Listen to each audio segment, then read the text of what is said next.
Hi students, my self Manish Kumar और आप देख रहे हैं अपना favourite channel tricky chemistry by Manish sir. तो देखो, लास्ट क्लास में अपन ने जो हेलोएरिन होते हैं उनकी नाभिक स्नेही प्रतिस्थापन अभिक्रियाओं को डिस्कस किया था।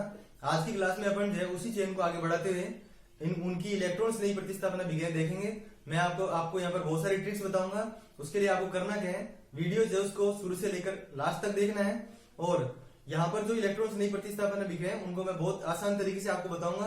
तो इसके लिए जो है आप इनको नोट कीजिए, बिल्कुल प्रॉपर नोट्स बनाइए। अगर वीडियोस आपको अच्छे लग रहे हैं तो आप इनको लाइक कर सकते हैं और कमेंट जरूर कीजिए आप कि आपको वीडियो कैसे लग रहे हैं। जो चीजें आपको समझाई जा रही है वो आपको समझ में आ रही है कि नहीं आ रही। मतलब ज्यादातर स्टूडेंट जो है वो बस इतना लिख देते हैं कमेंट में कि नाइस, ये वो लेटेस्ट वगैरह, ये सब चीजें नहीं चाहिए। आप ये बताइए कि आपको ये चीज समझ में आ रही है कि नहीं आ रही है। कोई भी क्वेश्चन आपसे पूछा जा रहा है तो उस क्वेश्चन का रिप्लाई दीजिए, आप उसके अंदर आंसर दीजिए। फिर भी प्रॉब्लम आती है आपको तो आप जो है ये बताइए कि सर ये इस क्वेश्चन में प्रॉब्लम है, आप हमें बताइए तो मैं आपको बिल्कुल बताऊंगा। और जैसे कि मैंने आपको इन्फॉर्मेशन दे रखी है कि अगर किसी स्टूडेंट को वीडियो ढूंढने में प्रॉब्लम होती है तो चैनल की जो प्लेलिस्ट है उसके अंदर आप जाके ढूंढ सकते हैं। क्लास 12 जो है वो हिंदी मीडियम के नाम से आपको मिल जाएगा, तो वहां से आप अपनी वीडियो जो है ना वो देख सकते हैं। और अगर आप मेरे से कॉन्टेक्ट करना चाहते हैं तो अबाउट सेक्शन में मेरे व्हाट्सएप नंबर दे रखे हैं, तो वहां से आप कॉन्टेक्ट कर सकते हैं। मैं डायरेक्ट भी आपको रिप्लाई दे दूंगा, ठीक है। तो देखिए, आज की क्लास में अपन देखते हैं इलेक्ट्रॉन स्नेही प्रतिस्थापन अभिक्रियाएं, ठीक। तो देखो, इलेक्ट्रॉन स्नेही का सबसे पहले मतलब क्या होता है। इलेक्ट्रॉन स्नेही का मतलब होता है E प्लस, मतलब जिसके ऊपर प्लस चार्ज होगा वो इलेक्ट्रॉन स्नेही की तरह व्यवहार करते हैं, और जिनके ऊपर माइनस चार्ज होता है वो नाभिक स्नेही की तरह व्यवहार करते हैं, ठीक है। तो लास्ट क्लास में मैंने आपको बताया था हेलोएरिन जो होते हैं उनकी अनुनादी संरचनाएं। तो देखो, मेरी आपसे रिक्वेस्ट है कि जिस भी स्टूडेंट ने लास्ट क्लास नहीं देखी है पहले वो क्लास देखें, क्योंकि उसी से आपको पता चलेगा कि इलेक्ट्रॉन स्नेही जो है वो कहां पर जुड़ेगा। क्योंकि हर क्लास में अपन सिमिलर कंटेंट को जो है वो बार बार रिवाइज नहीं कर सकते। तो आप जो यही कीजिए कि अनुनादी संरचनाएं जो है आप उसमें देख लीजिए एक बार। उसके बाद में आपको निष्कर्ष आ जाएगा कि यहाँ पर जो अनुनादी संरचनाएं जितनी भी दे रखी है उनमें जो चेंज होता है ना, चेंज परिवर्तन जो होता है, परिवर्तन वो केवल होता है ऑर्थो और पैरा स्थिति पर। तो वहां पर ऑर्थो और पैरा स्थितियों पर माइनस चार्ज आ रहा था, माइनस चार्ज, कौन सा, माइनस चार्ज। इसका मतलब इलेक्ट्रॉन स्नेही जो है वो कहां पर जुड़ेगा, ऑर्थो और पैरा स्थितियों पर। मतलब इलेक्ट्रॉन स्नेही के पास इलेक्ट्रॉन कम होते हैं, ये हमेशा वहां जुड़ता है जहां पर इलेक्ट्रॉन ज्यादा होते हैं, ठीक है। मतलब कम उसके पास है तो वो वहीं जुड़ेगा जहां पर ज्यादा होंगे। मतलब जहां पे माइनस चार्ज होगा वहां पे जुड़ेगा, या फिर जहां पर प्लस चार्ज होगा उसके अलावा जो जगह बची है उसको छोड़कर जुड़ेगा। मतलब जहां पे प्लस है वहां जुड़ नहीं सकता ये। तो प्लस वाले के पास वैसे ही इलेक्ट्रॉन कम है, तो अगर प्लस चार्ज आ रहा है तो ये उदासीन वाली स्थिति पर जुड़ेगा, और माइनस चार्ज आ रहा है तो माइनस वाली स्थिति पर जुड़ेगा। तो अभी अगर देखें तो ये कहां पर जुड़ेगा, ऑर्थो और पैरा स्थितियों पर। इसकी भी मैंने इसी चैप्टर में भी आपको ट्रिक बता रखी है।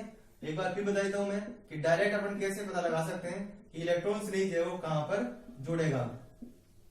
तो ध्यान से सुनिए, जो भी स्टूडेंट आज पहली बार क्लास देख रहे हैं उनको मैं एक बार फिर से बता देता हूँ। एक्चुअल में आपको ध्यान क्या रखना होता है, ये जो बॉन्ड है, ये बॉन्ड इसके ऊपर ये जो समूह लगा हुआ है एक्स या कोई भी समूह यहाँ पर लगा हुआ है, अगर इसके पास अगर सिंगल बॉन्ड हो, सिंगल बॉन्ड, तो उस स्थिति में ऑर्थो पैरा भी जुड़ता है। अगर डबल बॉन्ड और ट्रिपल बॉन्ड हो तो मेटा स्थिति पर जुड़ता है, ठीक है।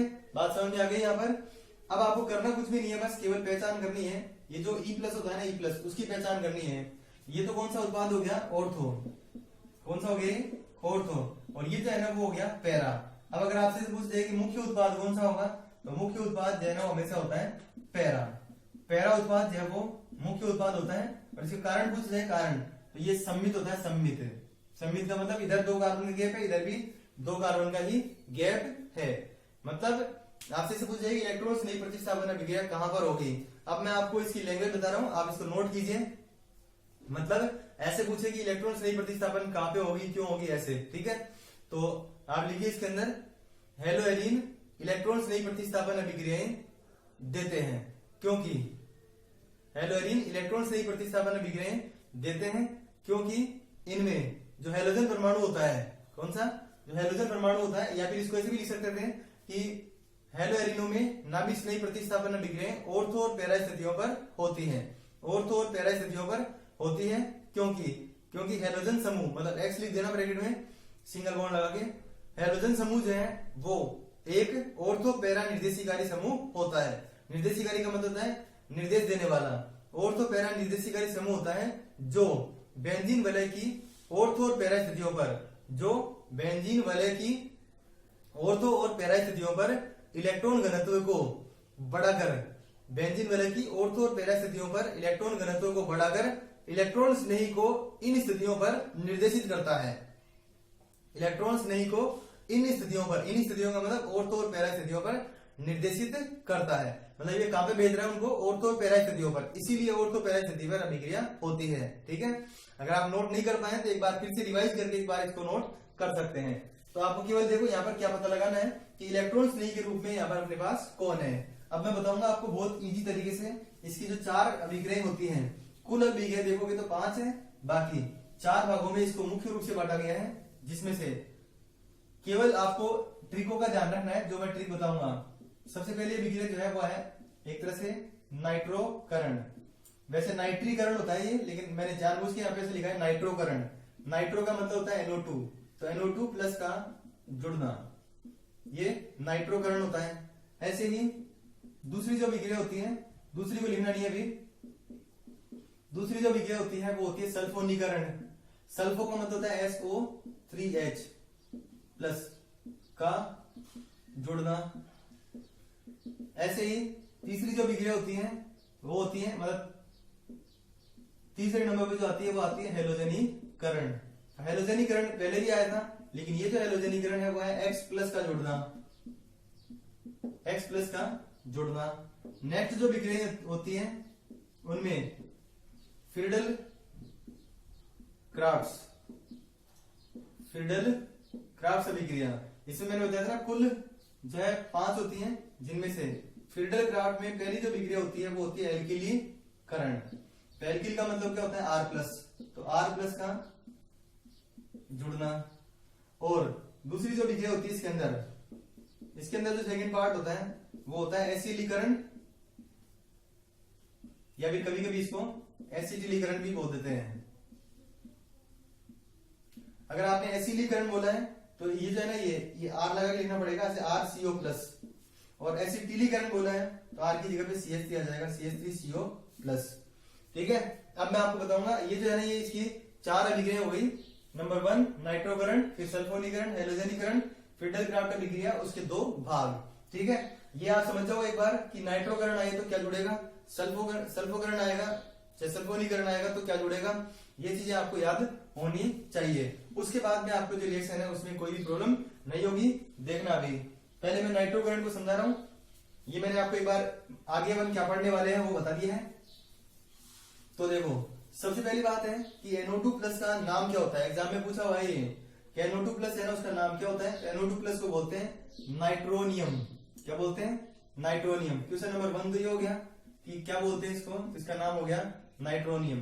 क्वेश्चन नंबर जो 2 है ना, 2 वो ये है कि नाइट्रोकरण या नाइट्रीकरण अभिक्रिया में HNO3 जो होता है, HNO3 उसका व्यवहार किस तरह का होता है। अम्ल की तरह, क्षार की तरह, ऑक्सीकारक, अपचायक या लवण की तरह, ऐसे कोई भी ऑप्शन दे सकते हैं। ठीक है, तो ज्यादातर स्टूडेंट इसका जो आंसर देंगे वो देंगे अम्ल। क्या आंसर देंगे, अम्ल आंसर देंगे, अम्ल। क्योंकि सबको ही पता है नाइट्रिक अम्ल होता है। ठीक है, लेकिन वो अम्ल है जरूर, मैं मना नहीं कर रहा हूं कि अम्ल नहीं है, मैं क्षार बता दिया, इसका मतलब क्षार ही है, ये नहीं है। इस पर्टिकुलर रिएक्शन में आप देखो यहाँ पर इसने H+ दिया है कि OH- दिया है। ये देखो आप यहाँ पर, तो आपको दिखाई दे रहा होगा कि क्या दिया इसने, OH- दिया है। क्या दिया है, OH-। और OH- देने की वजह से OH- यहाँ पर त्यागा जा रहा है। इसकी वजह से ये जो है किसकी तरह व्यवहार कर रहा है, क्षार की तरह। किसकी तरह व्यवहार कर रहा है, क्षार की तरह। ठीक है, पहला क्वेश्चन समझ में आ गया था, इसका नाम क्या होता है। दूसरा आगे किससे प्राप्त हुआ, HNO3 का व्यवहार क्या होता है। फिर तीसरा जो है वो है इन दोनों को क्या बोलते हैं, तो इन दोनों को नाइट्रोकारी मिश्रण या नाइट्रीकारी मिश्रण बोलते हैं। ठीक है, अब सीधे पता लग गया कि NO2 जुड़ेगा। ये चीज अपन पहले डिसाइड कर चुके हैं कहां जुड़ेगा, बता दिया था मैंने आपको कहां जुड़ेगा, ऑर्थो और पैरा स्थितियों पर। तो कहीं कोई डाउट ही नहीं है, आपको कुछ भी करना ही नहीं है इसमें। यहाँ पर आ जाएगा Cl, और बस जो E+ था ना, E+, उसकी जगह पे क्या आ गया यहाँ पर NO2+। और हेलोजन के रूप में आप यहाँ पर कोई सा भी हेलोजन लिख सकते हो। ठीक है, मुख्य उत्पाद के लिए पूछेंगे तो मैंने बताया था आपको भी कि कौन सा होगा, पैरा होगा, पैरा।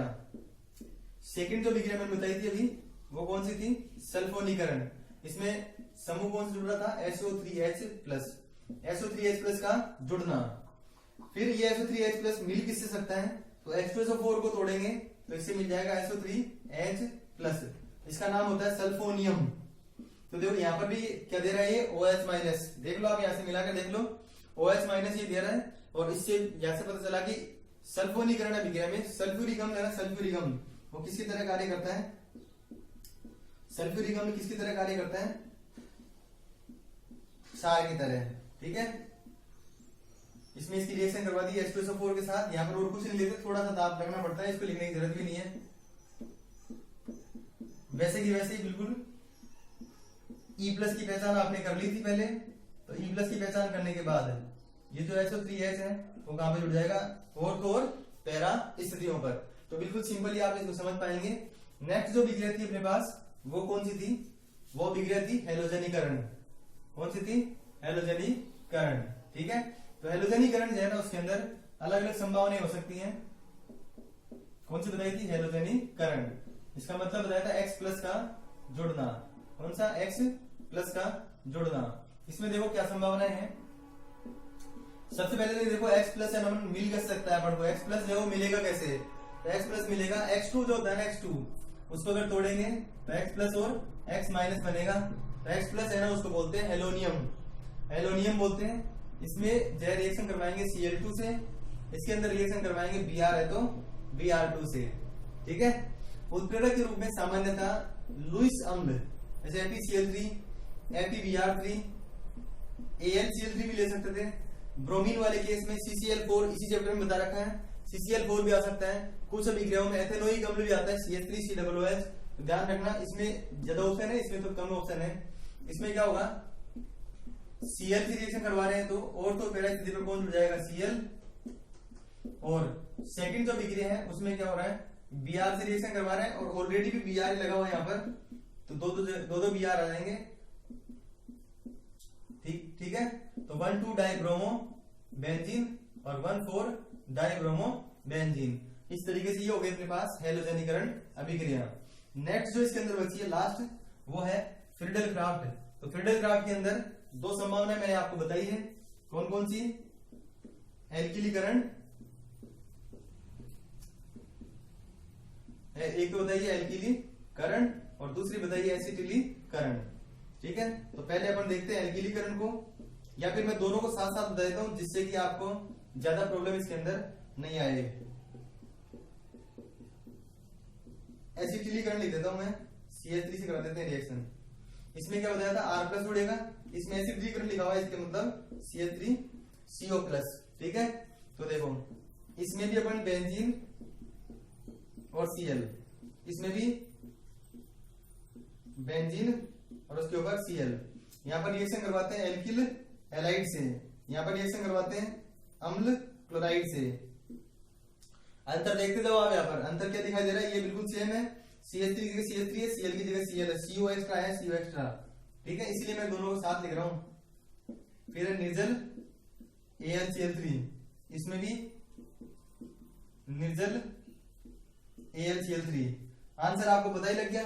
करना क्या है, इलेक्ट्रॉन स्नेही के रूप में यहाँ पर CH3 है और यहाँ पर CH3CO है, बस ये आ गया आंसर आसानी से। यहाँ पर लग जाएगा Cl, यहाँ पर CH3।